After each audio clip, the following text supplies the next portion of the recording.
บ่ได้ใช้รถจักรเป็นไงติเลยมันเป็นไงสเตอร์เบิ้ลสเตอร์เบิดเลยอืมมันตกบ่มันขี่ไปบ่ได้กาดขานเลยมันดูดเลยเลยสเตอร์มันดูดเลยอืมคือเบิดไวแท้เธอรถ2 เดือนใช่2 เดือนสเตอร์เบิดใช้งานมันบ่อยโพดจ้ะคุณจ่อยไหนฮะอืม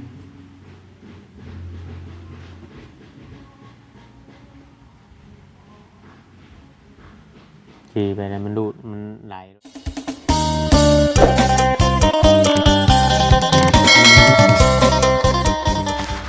กับสบายดีเนาะพ่อแม่พี่น้อง FC เบิร์ดสุขุสุคนพี่น้องเนาะปัจจุบันชุบอนว่าจะเป็นทางฝั่งลาวหรือว่าฝั่งไทยหรือว่าอยู่ทางต่างประเทศพี่น้องเนาะที่เข้ามาเบิ่งมาชมเข้ามาติดตามพี่น้องคอยกดไลค์กดแชร์ให้คลิปส่ง YouTube ของเราเวียงใส่ใจกันดอยเบิ่งโฆษณาให้ทุกคลิปพี่น้องเนาะขอความขอบใจหลายพี่น้องแม่ๆ FC ที่คอยเข้ามาเบิ่งเนาะคอยแนะนำเมื่อนี้ขึ้นมาอัปเดตทางบ้านทางเรือนของน้องๆเพิ่นพี่น้องเนาะพอดีคืมพาคืมพลคือสิตกพี่น้องเนาะแต่ก็ลมอยู่พี่น้องเนาะอย่าคือพลคือสิตกนี่แหละแต่ก็ลมอยู่แต่ว่าลงมิดแล้วลงเป็นฝนฝอยน้อยๆพี่น้องแต่บ่แห้งบันไดและเข่าของน้องๆเพิ่นคนออกไปไว้กลางเดินคิดว่ารถสิมาปานง่ายพี่น้องเนาะแต่ก็ยังบ่เห็นรถมาอยู่พี่น้องเนาะว่าอยู่ที่ทางบ้านเฮาเนาะพากันเกี่ยวแล้วก็ต้องปั่นนั่นแหละพี่น้องเนาะแล้วรถสิมาปั่นง่ายรถยังบ่มาบัดนี้ทางน้องๆเพิ่นสิเอาในหลายโตพี่น้องเนาะเวียนสิถ่ายคลิปให้พ่อแม่พี่น้อง FC พี่น้องเนาะก็กองไว้อยู่ข้างน้องปุ๊บพี่น้องกองอยู่กลางเดินอยู่พี่น้องเนาะสิเอาในใดโอ้เปิดตู้ตลอดหมู่บ้านนี่เนาะสบายดีมีความสุขแท้โหว่าเพิ่นสิมายามใดยังบ่ติดต่อมาเลยตอนไปบอกเพิ่นว่าตอนแรกอยู่ดิบ่คิดว่ายันว่าอันนั้นเพราะเห็นฝนลงมิดแนวน่ะฝนสิตกเพิ่นซ้ำนี่น่ะบ่พอสินั่นย้อนเนาะเพิ่นซ้ำทางเบิ่งเนี่ย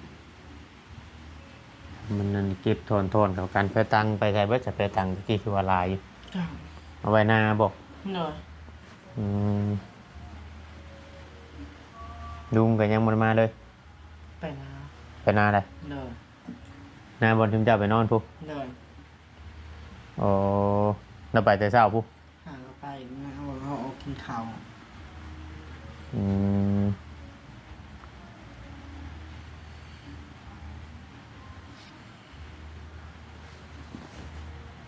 เราคิดว่ายังสิบ่ได้ปั่นนะติ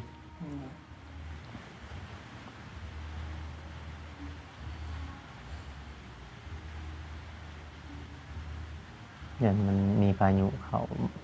ตกอยู่เดินยะมันหลอกแปลกนะเขาว่าส่งกับไปหน้าได้บ่อ๋อแค่เมื่ออยู่ภายในหันชื่อ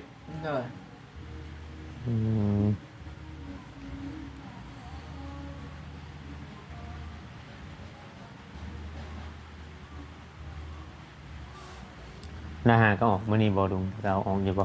ออกอยู่ป่าได้ใช้แน่ได้ป่าย่างนั่นได้บ่ป่านอนยังเพิ่นเนาะอ๋อ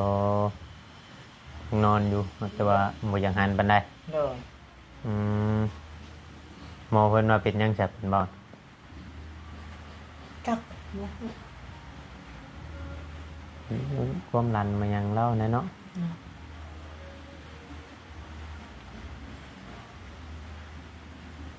ได้ยังออกกินข้าวพร้อมแกงหน่อไ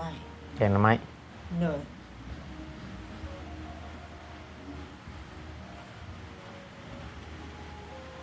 ตกแห้งนี่แค่มันก็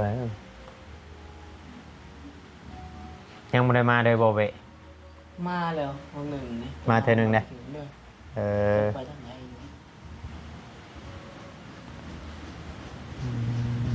ห้องงาน ชุมลุงนั่นพวกเบ้ดำๆน้อยๆเนี่ยทางเขามาอันบ่ โดย ตัวเท่าไหร 800,000บ่ทั่วในได้กินข้าวน้องชะลาว800,000มันตัวยังน้อยเนาะ โดย มันตัวน้อยกว่าของเฮา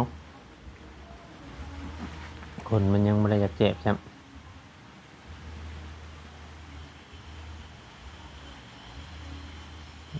แต่ว่าตอนคืนนี่เจ้าไปหน้านี่เจ้าอัดไว้ประตูนี่ติ โดย จักโมงไปแต่เก่า 4 โมง 5 โมง โอ้มาตัวนี้ไออีกอย่างมามันไหนได้จังมือแล้วมันก็ ที่เช่นบ่ได้ ไหนแต่เฮิงพุ โดย โอ้อย่างมาลมมันคือลึงแท้ อย่างมาลมเลยเจ้าเราก็บ่ได้เอาอย่างให้มันกินเนาะ โดย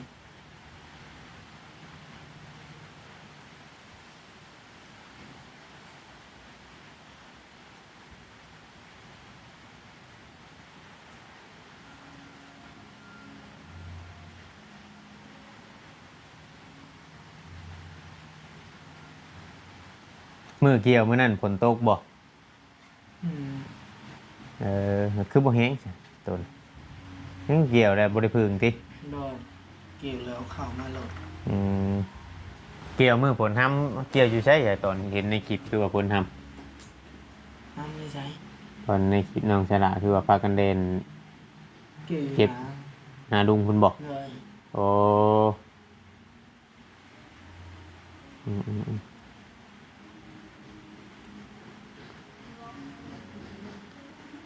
ยามนี่คือว่านะเกี่ยว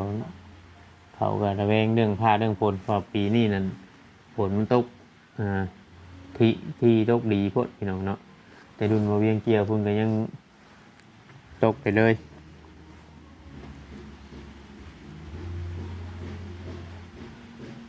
มีคนเดียวนำในบ่อทาง มีครับ ผู้ใดหน้าบ่ลายเนาะ โดย ผู้ใดหน้าบ่ลายเพิ่นก็แล้วว่าบางคนเขาลำโกนกะเขาเฮ็ดโกนก็มันก็อันนั้นไว้เขาน้ำดึงเขาลงน้ำเพราะว่าบางคนก็ใส่เขาโลบ่ได้อันกินมันชุกไว้บ่นะ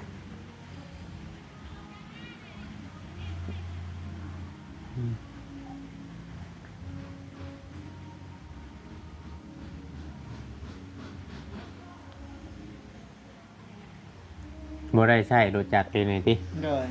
มันเป็นไง สเตอร์เบิ้ล สเตอร์เบิด โดย อืมมันตกบ่ มันขี่ไปบ่ได้กาดขานเลย มันดูดเลย โดย สเตอร์มันดูด โดย อืมคือเบิดไวแท้เธอรถ2 เดือนใช่2 เดือนสเตอร์เบิดใช้งานมันบ่อยโพดปะคุณจ่อย ได้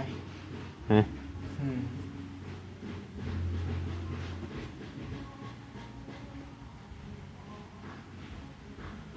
ขี่ไปแล้วมันดูดมันไหลรถดิ โดย เออว่าเฮาใส่แต่หนึ่งมาถ้าว่าโซ่นี่พยายามคำว่าโซ่มันย่านนี่เฮาไปเข่งรถคำว่าโซ่ย่านนี่เฮาบ่เข่งนี่มันอยากอันนั้นมันอยากเสีย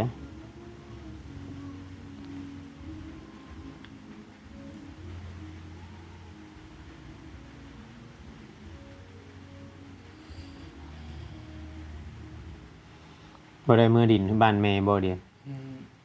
เราบ่ได้มาเกี่ยวขอบซอยบ่ บ่ อ๋อเราก็ย่างหลานแล้วนะติ โดย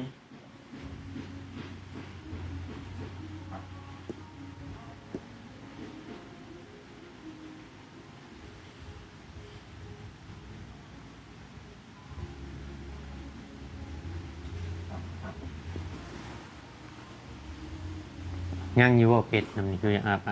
นั่ง ไอ้ช่วงมึงตัวนั้นคือบ่เห็น มันอยู่ในนอนนี่ อืม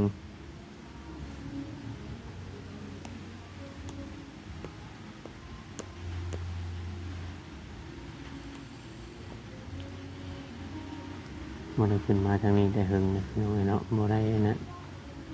อ่า ซีก็เบิ่งคลิปก็คือสิเห็นนั่นนี่ก็คือสิเห็นในคลิปน้องไซละแหละพี่น้องเนาะแต่ว่าถ้าบ่จิตเราเข้ามาเราก็ถ่ายเกี่ยวกับเพื่อนน้องถวยทองเนาะ เลย นำหันแล้วเราก็กลับพี่น้องเนาะว่านั้นมาถ่ายให้แม่ๆพี่น้อง FC ในเบิ่งในชมเนาะเพียงเนาะบาง FC เพิ่นก็อยากให้เข้ามาทางนี้ว่าจังน้อยสีดื่มบาง FC เพิ่นก็อยากแนะนำไปเคสใหม่ๆเพื่อว่าให้อันมีผู้ที่ว่ายังขาดโอกาสที่ว่ายังบ่ได้รับการช่วยเหลือมีรับการช่วยเหลือขึ้นมาบางคนเพิ่นก็ผู้เพิ่นหักเพิ่นแพงเพิ่นก็เบิ่งพี่น้องเนาะความหักความชอบนั่นแหละพี่น้องมันห้ามกันบ่ได้ก็คือว่าเวียงกับมันนี่ก็คือเว้านั่นแหละพี่น้องโลนๆขึ้นมาเทื่อนึงเนาะขึ้นมาอัปเดตเบิ่งน้องๆแต่ว่าอันพวกกระเบื้องมันยังแต่เพื่อนน้องถ้วยมันยังมีก็เดี่ยวยังเหลือแต่อันตัวบันไดนี่บ่ เลย ในบ้านน่ะเดี่ยวเบิดบ่ แล้วเลย อืมลุงแก้วเราก็บ่ได้มีอันงานเฮ็ดต่อทางอื่นเลยติ เลย อืมเดี๋ยวเขาเดี๋ยวน้ำก็มีแต่อยู่อันไปน้ำเฮ็ดแล้วก็แก๊กน้ำเพื่อนน้ำหยังเงี้ยเนาะ เลย เลี้ยงแบ่เลี้ยงหยังไปน้ำลูกน้ำเต้าอย่างนี้เราก็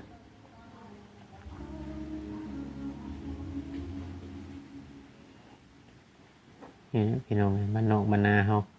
บ่มีแนวเฮ็ดงานยิงที่ถือก็เฮามีแนวเฮ็ดประจำมันก็พอได้พอได้เงินใช้จุนเจือให้นะพี่น้องเนาะว่ามันช่วงนี้มันก็คือเว่าหั่นแหละ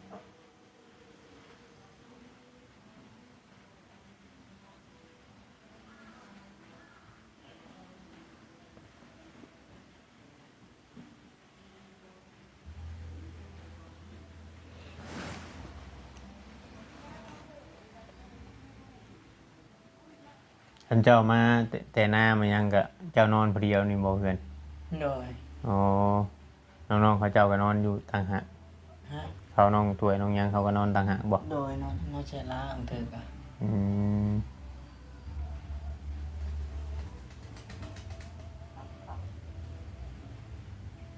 พอป้าตั้งแต่เราเป็นนี่เราบ่ได้มาออกมาพี่ อืม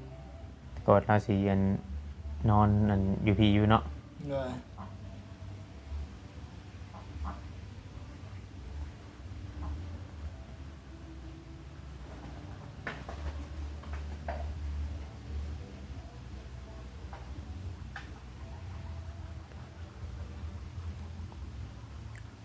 เดี๋ยวให้เดี๋ยวน้ำเนี่ยพี่น้องเนาะเพราะว่ายังบ่ได้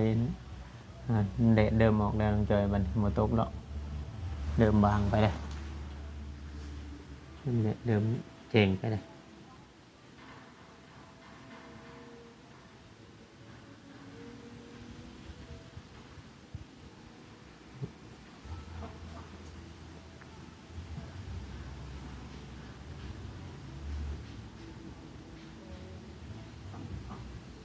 คือทางเงิน FC ก็ถามกันเข้ามาหลายอยู่พี่น้องเนาะคือว่าตอนนั้นเขาว่าสิซื้อเวซื้อหยังเพิ่มทางผู้ใหญ่เพิ่นบ่ได้อันติดต่อมาเด้อน้องจอยเขาก็บ่ฮู้จักว่าเพิ่นสิเอาเพิ่มหรือบ่เพิ่มเพราะว่าทางมื้อนั้นทางลุงแก้วเพิ่นก็ถามเรื่องเวอยู่เพิ่นก็ถามอ้ายอยู่แต่อ้ายก็ยังผู้ใหญ่เพิ่นบ่ได้ติดต่อมาเลยบ่ได้สั่งไว้หรือว่าหยุดเพราะว่าเพิ่นบ่ได้ว่าในไลน์หั้นนะ มีแต่ว่าคำว่านั่นก็ให้เราคำเขาว่าจิตยังคิดชื่อเพิ่มก็มีแต่ว่าคำคนมาเจ้าก็ให้เราชื่อเอาเป็นทางของเขาว่าจิตพุทธ เลย เพื่อเป็นยังเจ้าอีกกี่บ่ของจุเพิ่น เอาอีกแล้ววะได้ยินน้องใช้ล้าไปเอาเงินเดี๋ยวได้ยิน อืมแสดงว่าเพิ่นสิเลี้ยงหลายดิของเพิ่น เนาะ เออนี่หาก็ได้เป็ดเนาะ เนาะแต่ เป็ดโตสิทันน้องเฮาอีกเด้พี่น้องมีแต่10โตทั้งลูกใหม่ของเฮาเนาะ เลย 10โตทั้งลูกมันยังยังน้อยอยู่น้อยก็อยู่อยากซ้ำของจุเพิ่นได้ไปจักบ่ โดยจะสั่งเลย เพราะว่ามันก็อันเดียวเลยกินหญ้ากินหยังได้น้องจอยปะ แถวเวียงก็ยังบ่ได้เห็นเพราะว่ามันไปหากินหญ้าพี่น้องเอ้ยไปหากินหญ้าเอาเวียงยังบ่ได้เห็นเบะอยู่มันก็สำบายซำนี้แหละเลี้ยงเบะมันบ่ได้ไปเอามันกินน้ำกินหยังบ่ได้ใหญ่คืองัวนี่ยังว่าใหญ่ยังคืออยากได้อยู่บ่งัว อยากได้นะ มันได้ง่ายอันมันได้ง่ายได้เลี้ยงได้งัวมันได้เลี้ยงได้ต้องได้หาหญ้าให้มันได้บ่ได้อันคืออันเบ้ได้เบ้ยังว่าได้ปล่อยอืม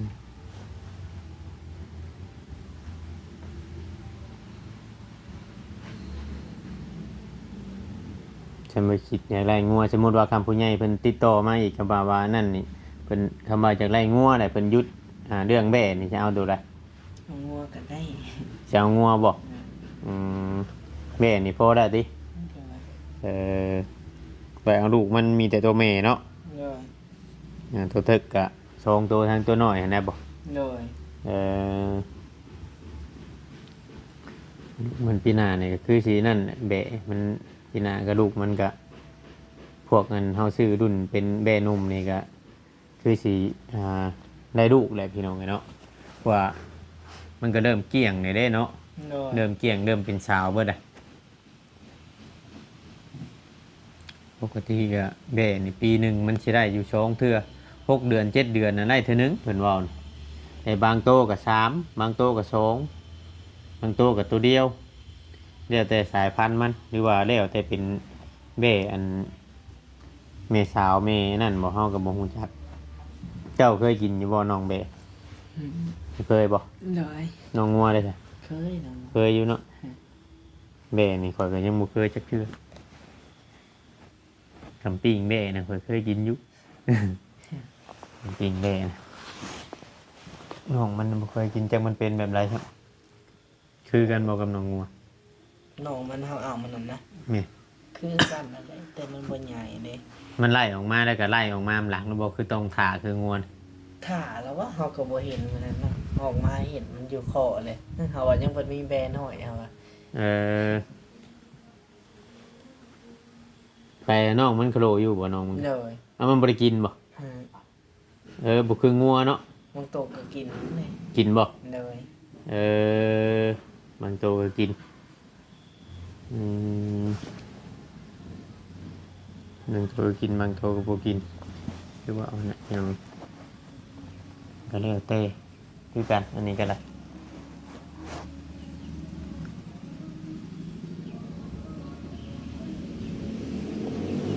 ยุงก็น่าจะแม่นดอกแดงๆกะว่าจุมเจ้าออกไปพุ่นจากเราจังสิมา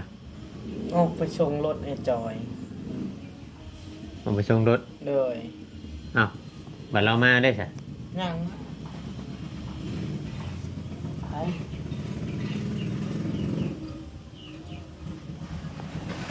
ไปเลยจะสิ่งใช้เสียงรถฮะ ตักเลย รถน้องน้ำบ่ยังขี่อยู่บ่คุณมือ ยังขี่อยู่ ใครคือถึงกว่าคันนั้นอยู่เนาะ เลย ถึงกว่าคันนั้นอยู่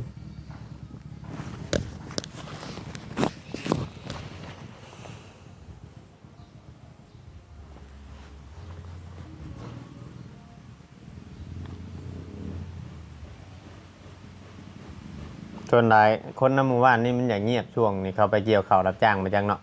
เลย อืมจุมเจ้าบ่ได้ไปยังเกี่ยวข้าวเจ้าของอยู่ เลย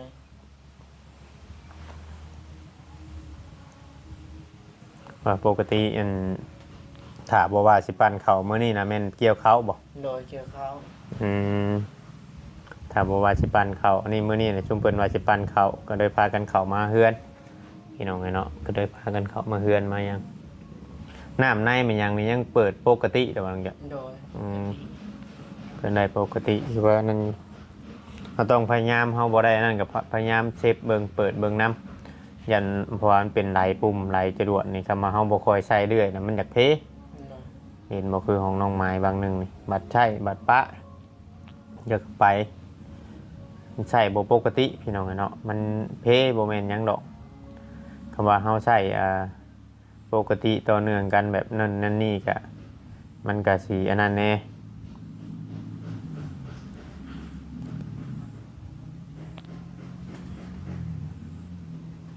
นี่แต่ว่าบัดแล้วเขาแล้วยังแหละล้างพื้นนี่แหละล้างสีดน้ำใช้ล้างเบิดไปเอาสายยางที่ชุมเจ้าเอามือพุ่นกับมือเอามาได้บ่เอามาได้สีดล้างพื้นล้างหยังให้มันสะอาดดูแลเอาแหละนี่ไงชามใหญ่ทำอันนั้นเพราะว่ามีผู้เตือใหญ่เฮามีครอบมีครัวมีผู้มาดูแลซอยเบิ่งเอาก่อนช่วงนี้เอา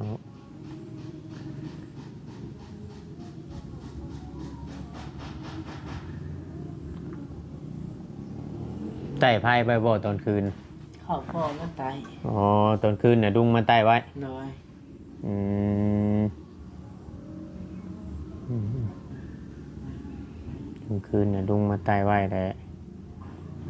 เรากลับเข้าไปนอนอยู่ในพุ่นเนาะ น้อย